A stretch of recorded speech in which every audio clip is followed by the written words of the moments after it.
Hi guys, welcome to the latest podcast of Yarn and Black. Today I've got a really great friend of mine on, Joel. Hi Joel. Hey Jay, how are you? Cool. We'll get back to you in 1 second, but I just would like to acknowledge the traditional custodians of the land that I'm currently on. I'm here in Bowen Q on the land of the Wurrundjeri people. I'd like to pay respect to elders past, present and emerging, acknowledge any other Aboriginal people that are joining us in to listening today, and also to Joel. So Joel, how are you, man? Hello, brother. Going well. Going really well. How are you? I'm fine. It's taken us a little while to get you on, but Yes. I'm glad that we've finally got you on. That's my bad. Sorry about that. That's all right. Before we get started, just tell us who you are and where you're from. Yep. So my name's Joel Garner. I'm from the Yarra Valley, and that's where I am at the moment. So I'd also pay respect to the Wurrundjeri people in their community. So out in a beautiful place called Wandon at home, which is nice, day off work.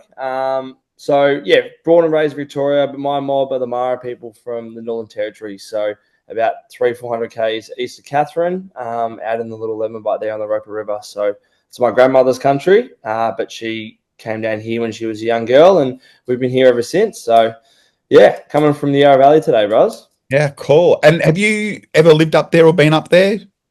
I've been up there a fair bit recently. I played some footy there last year in the Northern Territory. Never been to where Grandma's from. We've driven past it through Katherine on a fishing trip, believe it or not, but haven't been out there yet. We want to go with her. So whenever she's ready to head back, and we're going to go as a family, hopefully one day pretty soon. Oh, that would be beautiful. Yeah, really good. Yeah. So you grew up in Wandon? Yep. So do you go to primary school out there? Yeah, so I went to Wurrundjeri Primary School. Shout out for them. Yep, grew up. My mum went to the same primary school. Dad went to the primary school down the road. So our family's been out here forever. I then went to Mount Lilydale Mercy College in Lilydale for 3 years, from year 7 to 9. And then I was super lucky to go down to Scotch College. Got offered a scholarship down there when I was year 10 and spent the rest of my time down there for school. I didn't board. I travelled in every day. I probably should have boarded, but took the train in every day from Wandon. So, yeah. So what did you like about Scotch College? Because just let viewers know that's where I met you. And I'm just trying to work out how long ago that would have been. That would have been like 7 years ago? Yeah, about that. I finished in 2017. So, yeah, 7-8 years maybe. Yep. Yeah. So what did you like about Scotch College? Well, firstly, I think I should mention that I didn't want to go. I really didn't want to go. I love my school out here. And when the opportunity came up through a good friend of mine now, Aaron Clark, who at the time was at AFL Vic, he called Dad, let Dad know. Dad said, we're going down to this school. And I said, no, we're not. I'm going to footy training. So we had a bit of a Barney in the car, but ended up going down the next day. And I fell in love with the place straight away. But I guess the best thing about Scotch, apart from all the friends and connections I've made, is just the opportunity you get at a school like that and a place like that. I'm not an amazing genius and my studies weren't amazing. I tried really hard, but I think the opportunities post-school with, as I said, the people you meet and the connections you meet and, you know, me and you meeting, you meet so many great people at a place like that. And it's some of my best years so far. Yeah. So what did you do after school? Yeah. Year 12, where did you go? Yep. So finished year 12. My goal and ambitions were to play AFL footy. So I was lucky enough to be drafted at the end of 2017. As I said, terrible ATAR. Lucky I didn't go to uni. But went to play AFL for Port Adelaide. Played there for 4 years. Ended up getting delisted. And that's what happens, I guess. Sometimes you're good enough, sometimes you're not. And after that, I've come back home. And yeah, just back in Victoria now, working with my dad for a little bit. But now I'm back in the AFL world, and I'm working at the Richmond Football Club as their Indigenous Player Development Manager. So working with the Aboriginal and Torres Strait Islander boys on the Richmond list at the moment, which is pretty exciting. Cool. So what does that job actually involve? So I guess the PDM, so player development managers, every club has one, and now every club has an Indigenous one as well. So our job is to make sure the players feel comfortable and safe in their environment at work, and you know the footy club is their workplace, but also to help them with post footy sort of lifestyle job. What are they going to do post footy? Because as I just mentioned, my career was 4 years. You come out of the game at 22, you've got 60 more years to go, and you've probably got 40 years of work. So you need to find something to do after footy. So my job is to help the boys find their other career and find some other passions, whether that be TAFE, uni, short courses, counselling, coaching, whatever it might be, sort of finding out what they're passionate about and help them get into life after footy. And then also extension of that, looking after the families, supporting their families. A lot of our boys move into state, so just being a bit of a two-way communicator for the boys, families, footy club. That sort of link, person the link for all those people. That's an awesome role. And you said it's recently gone to all the football clubs? So every club's always had a PDM, but now probably the last, I want to say 2.5 years, maybe 3 years, every club's had an Indigenous Player Development Manager. So when I was playing, we didn't have one, unfortunately, but now it's amazing that every club and, great initiative by the AFL to make sure every club's got one. Yeah. So when you left Melbourne and went to Port Adelaide, what was it like getting up and moving to Port Adelaide? At the time, I was stoked. I don't know, you're 18, you're excited. I was lucky I got drafted with a couple of good mates and got drafted. There's a guy that lives probably 20 minutes from my house here, and we both got drafted to the same club, to Port Adelaide. So I wasn't going in blind. I had a friend, and I think that was the best part for me, that I didn't have to be so nervous about meeting 42 new people. It was obviously very nervous, but mum and dad are an amazing support of my younger brother. So we just took off and, just had a crack at it. And Adelaide's not too far. It's 40 minutes on the plane. It's not like going to Perth. That would have been shocking. Perth's like a day to get there. Oh, it's like another world over there. It's crazy.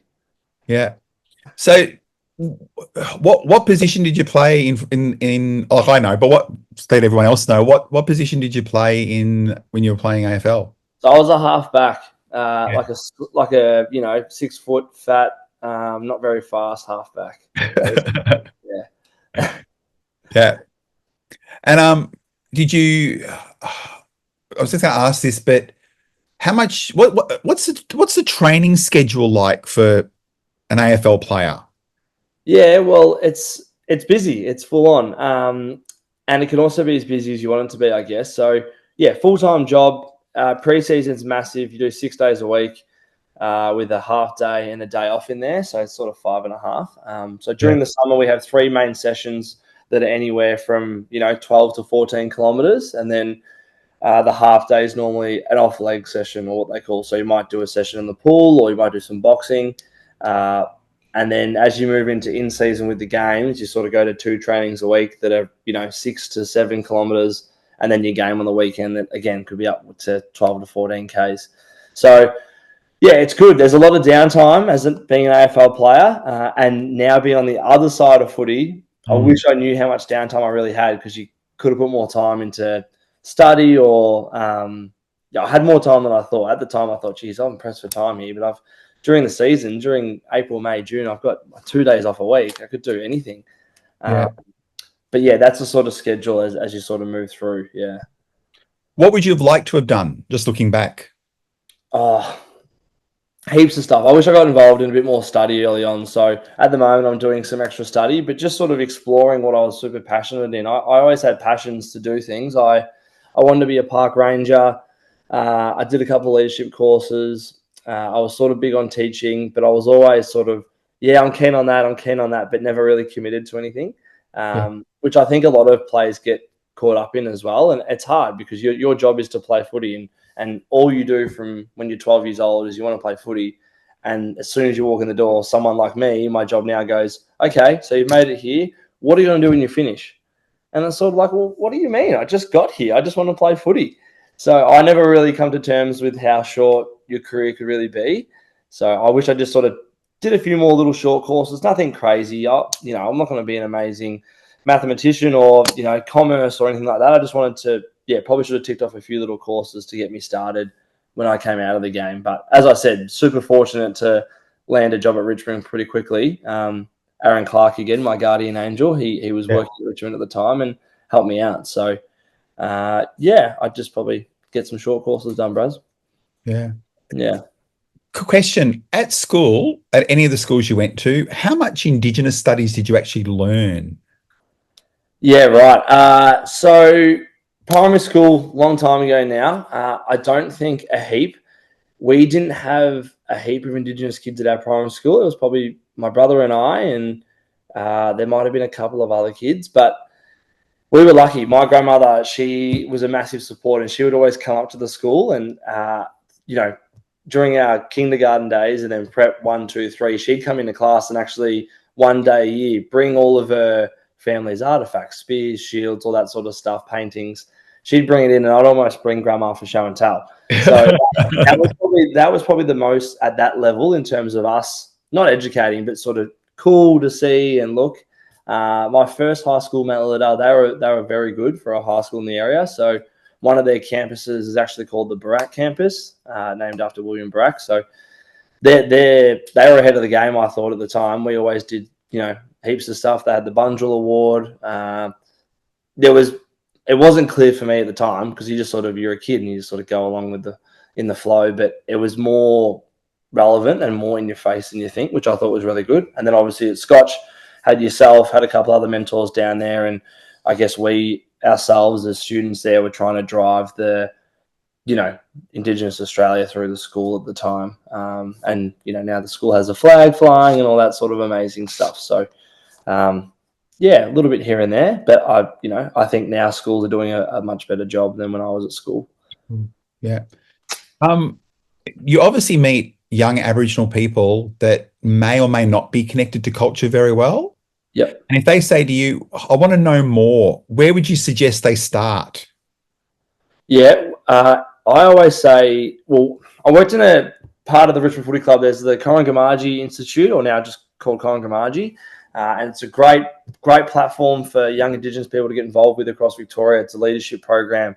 And I think it's a great start for anyone who doesn't know a heap about their culture or their identity. So I just want to give them a bit of a shout out because a lot of my work was with them, and we speak about this a lot. But I sort of say to young people, it's your own journey. You gotta find your own way, and there's going to be many people around you that can help support you when you are ready. So when they are ready, mum and dad is a great reference point. If you can't find them, aunties and uncles.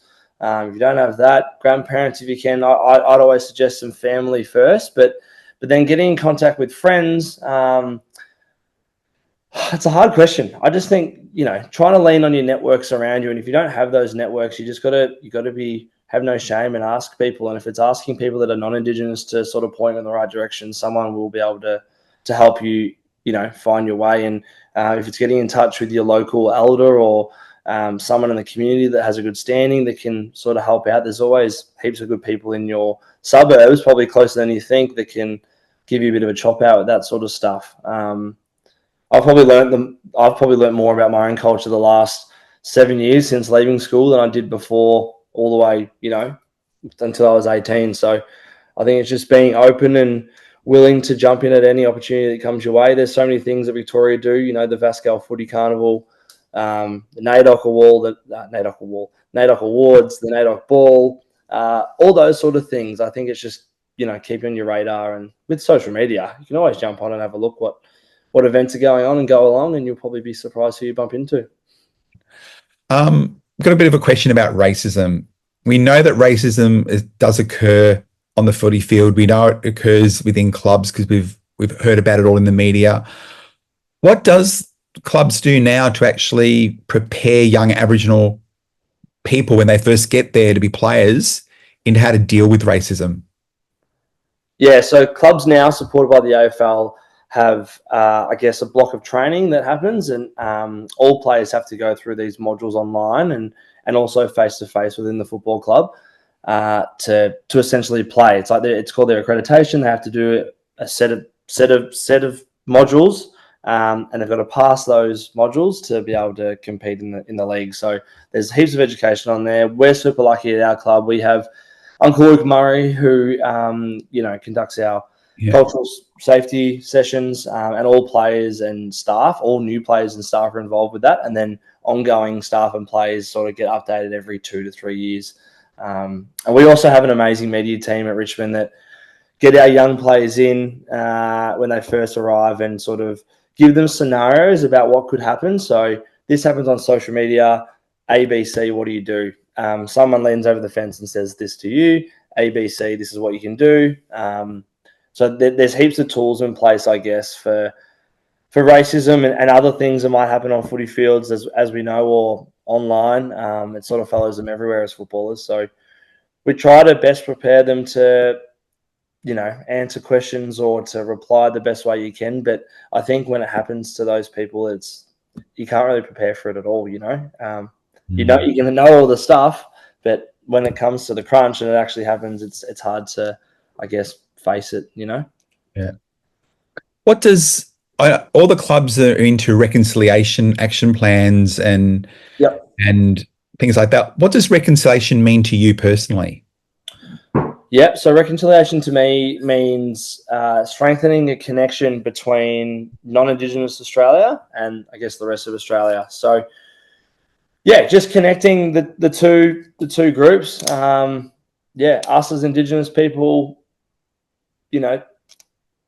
educating others, but not doing it too much so it's too much of a cultural load. But helping others when they ask questions and not being, I guess, not getting fired up when people ask certain things. I think it's all about building relationships with people around you and making a safe environment so people can come and approach you with questions. Well, that's for me anyway. I try to make my desk in my office an open space, and there's no dumb questions when people come through the door, Indigenous or non-Indigenous. So I guess just as I said, strengthening that connection between Indigenous Australia and non-Indigenous Australia.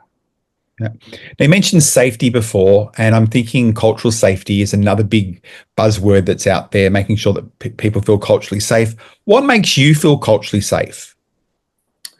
Every day or at work or? Yeah. So, well, for me, culturally safe, I think you have to, as you said before, about finding your own journey. You've got to believe in yourself, and I think it first look at yourself. So I'm lucky I've had my grandmother, my mother, family around me to teach me certain things, to teach me about my history, my family, my background. So I feel proud as an Indigenous man and an Indigenous person, and I am secure in myself first.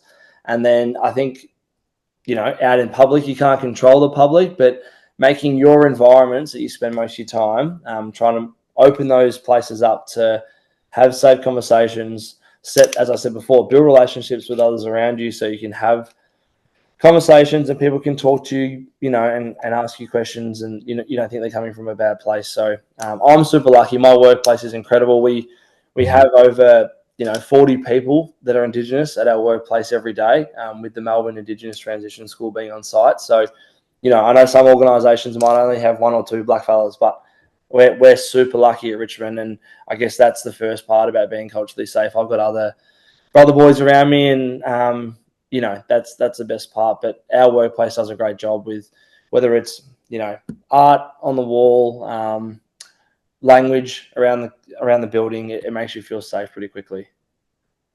Yeah. Do you think that all clubs, without naming any, but do you think all clubs are at that level, or do you think there's still some that need to work on it a little bit? No, I think all clubs are doing really, really well. I know the clubs I've been involved with are doing a great job in these spaces. Obviously, some are probably ahead of others, as some businesses would be in the real world as well. But I think most AFL clubs and the AFL in general are doing a really good job to make places safe for Indigenous people and making them as inclusive as they can. Yeah. Where do you see yourself in about 5 years' time from now? Well, I'll be 30, so that's a little bit scary. 5 years' time. Good question. I don't think that far into the future that often, Braz.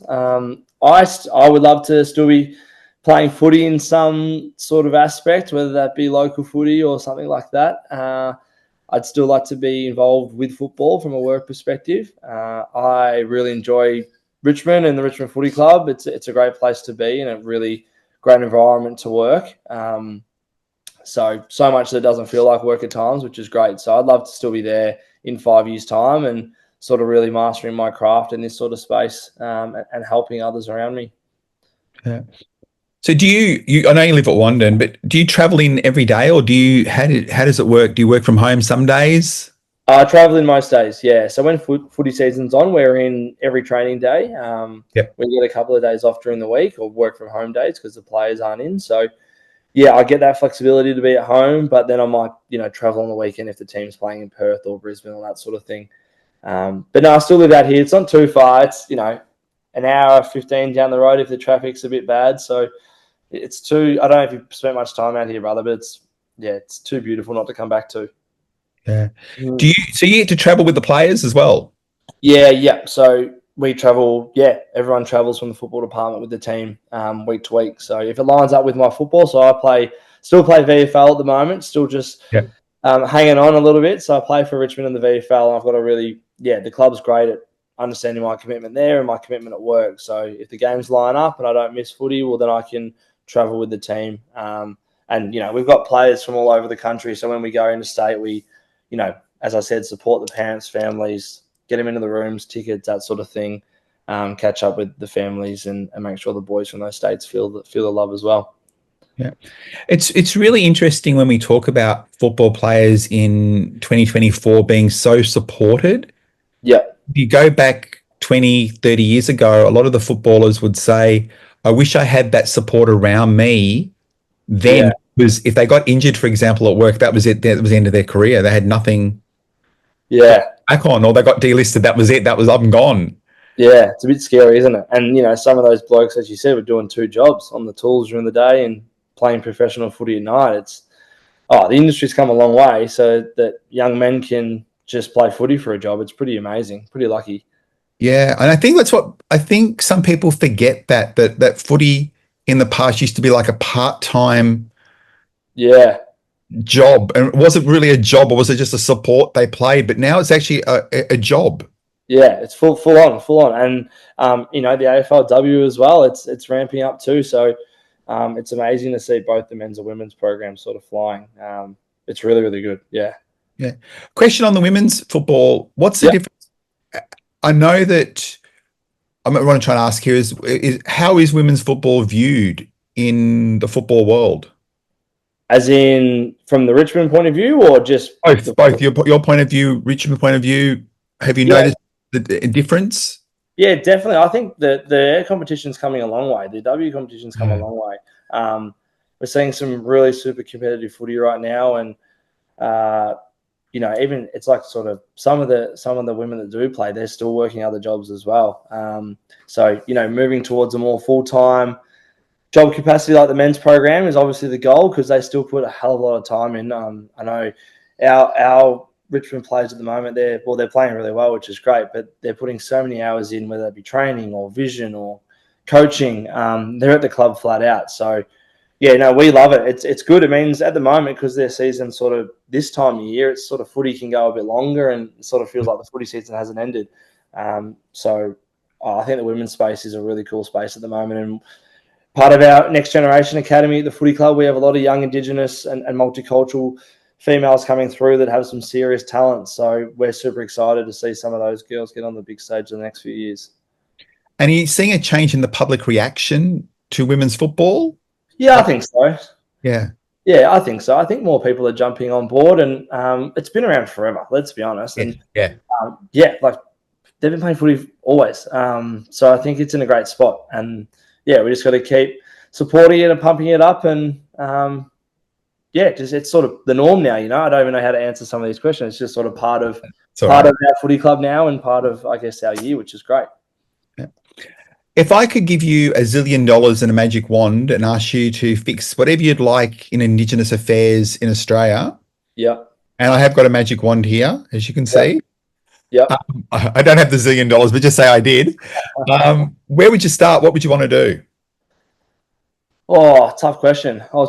Before you asked this, I was gonna say $1 zillion. I'd fix my house up first. That'd be good. What would I do to fix Indigenous Australia? I think just continuing to educate everybody, Indigenous and non-Indigenous first. Education is key. Building relationships up in communities would be amazing, and I guess just keeping people engaged in different ways. I think a lot of Indigenous people that I come across, we learn in different ways. So just being able to have support networks for those young people coming through to sort of, go down any path they want. If they want to do that, what are the steps to get into that uni course? They might not get the ATARs that they want, but how do we support them best to end up where they want to go? I don't have any particular issues in my head, bros, that we That's could iron out, but just opportunities for all. Yeah, and I think there are opportunities there. We just got to keep showing young people where they are and keep sort of pushing them in the right spots. I don't know. What would you do? What would I do? I would like to break some of the cycles and try to help. Not a lot of 50% of our Aboriginal kids are still in child protection systems and juvenile justice systems. So keeping them out of those particular areas where Yeah, possible, but linking them into sports and arts and recreational activities so they've got something else to do. yeah, So they don't end up in some of those systems that are still high usaged, if that made sense, with our young mob. That's yeah, what I would try to do. And I think the hardest part is like trying to work out where to put those programs, where do they kind of fit, and yeah, and getting kids to year 12, because I still think there's a lot of viewers that don't realize that yourself and your generation and the kids coming through now are sometimes the first in families that are actually getting to year 12. yeah, yeah, And I think that education's out there, that we need to keep getting our kids to get to year 12. And as you said, you don't need the best ATAR. There's yeah, opportunities out there. And I think educating schools in making sure that people are aware there's more that year 12 is not just an ATAR score at the end, yeah, that it's a learning opportunity, and there's so many pathways out there, and getting those pathways to be heard by people. yeah. Yeah, that's what I'd like to kind of. Oh, I love it. I love it. I think year 12's, it's such an important year for young people to develop and mature. And you learn so much at school. And those last sort of 4 months of year 12, I think, are crucial in, as you said, sort of finding your way in the world. And I think that's a great one. So I might steal that from you. But I would love all of our young mob to year 12. Unless you want to go and do a trade and start a trade Yeah. early, amazing. Great. Go and do that. But if you can do year 12, scored or unscored, just get to the end, because, as you said, the opportunities are endless, I think. And I think that schools sometimes forget the TAFE component. And I remember going to speak to schools sometimes, especially around Aboriginal kids. And I've gone to information nights at different schools where they just talk about, oh, you can go to this university, you can go to this university, go to this university. But there's a whole heap of kids that may not want to do a university course, that may want to do trades, electrician, building, carpentry, diploma of nursing, something that doesn't involve a university per se. Yeah. But I think schools sometimes fail kids by not explaining that an ATAR and a uni isn't the only option for you. Yeah. It helps, like, it's good, but yeah, you're right. My brother did, he won't mind me saying, but he, did year 12, got an ATAR, and now he's a fully qualified electrician. So Yeah, good on him. you're so right. You can do any sort of pathway and start at any time as well. Yeah. And I think what people do forget too is that the electrician can probably earn more than us. Oh, yeah, he's only way more than me. Way more than me. Yeah. Great. I know that sometimes those trades really do pay off. And the other thing is we need a lot more tradesmen. We don't actually have a lot of tradesmen out there. We don't often have a lot of Indigenous tradesmen out there either. Yeah. I think, there's not a lot of Indigenous tradesmen, but industry now, I think, are just screaming out to have Indigenous people in their environments and in their workplaces as well. So for young people to understand that, and I guess also seize that opportunity a little bit. I know we've said that word a lot, but understand how important they could be. And, I'm not smart enough for that, but it doesn't matter. You could do anything in that company. It could be HR. It could be anything. Just people want our mob in their businesses. So just get in there and have a crack, and you never know what might happen, Yeah. And I think you've said that really well. And I just want to add from the other side, we need employers and non-Indigenous staff and managers to recognise the same thing we just said then to our young people, to be able to create those opportunities for young Indigenous kids. Yeah, for sure. Yeah. Now I'm just watching the time, and I know that we have to go in a second, but I want to ask two questions. One is that if you didn't play football after school, what would you have liked to do? What were you thinking of, like in year 10 and 11, if you couldn't get into football? So I was thinking about being a teacher, year 10 and 11. And I think that comes back to, well, I had a poor PE teacher in primary school and I wanted to outdo him. That was my competitive edge there. I think I wanted to help young people. And I guess it's sort of translating into my work now. I'm not helping young people, but I'm helping younger AFL players, I guess, or trying to, my best. So I think teaching would have been my avenue I would have gone down. Either that or working for my dad as a tradie, which is great as well. But I think I would have tried the uni path first. Yeah. Yeah. I could see you being a primary school teacher. Yeah, well, I was aiming more for high school. Okay. Probably like a PE / maybe history sort of setup. Okay. I'm a bit of a nerd with Australian history and that sort of thing. Yeah. But as I said, I'm not great on the books, so I don't know how it would have gone, to be honest. Nah, that's cool. And you wouldn't be doing what you're doing now if you had done that. Exactly right, exactly. But there's so many, as we both said, there's so many jobs out there. My mum works for the education department at the moment. So there you go. Maybe it's in my blood to be in education in some degree. So that's sort of what I was thinking about doing. Yeah. Yeah. What would you like people to walk away with from our bit of a yarn this afternoon? Yeah, right. Well, I think, as we've said, opportunity. I say that a lot, and I say it a lot to the young Indigenous people that I have around me. From personal experience, I know I'm only young, I'm only 25, but I feel like I've got a lot to give. And I took a couple opportunities when I was their age, 14, 15, and things I didn't want to do, but the gain and the benefit that I've had from just sort of having a go at a few things is really, it's kickstarted my whole life and given me so many things. So I think, there's so many opportunities out there for young mob at the moment, and there's more than ever. And they just need to have a little bit of motivation at times and ask the right questions, or at least try to find it, because there's so many programs, there's so many people that want to help and want to give back. They just got to sort of show a little bit of motivation, and things will happen for you. So take opportunities and don't regret those sort of things. Don't wait till you're 18. Don't wait till you're 21. Just if you're 15, 16 now at high school, just have a go at it, because people want to see you. People want to know what you're doing. Whether you're good at sport or not, it doesn't matter. Just if you're a black fella, just get out there and have a crack. Yeah, that's a beautiful ending to actually end the our talk on today. I want to say thank you very much for joining me. You know how much I love you, and I've known you like that little year 10 boy that rocked up at Scotch College. Yeah. Didn't really want to be there initially. Yeah, well, I'm glad I went through with it. See, opportunity. Yeah, opportunity. So I want to say thank you. And guys, I'll see you guys at the next podcast. And thanks, Joel. Thanks, brother. I appreciate it.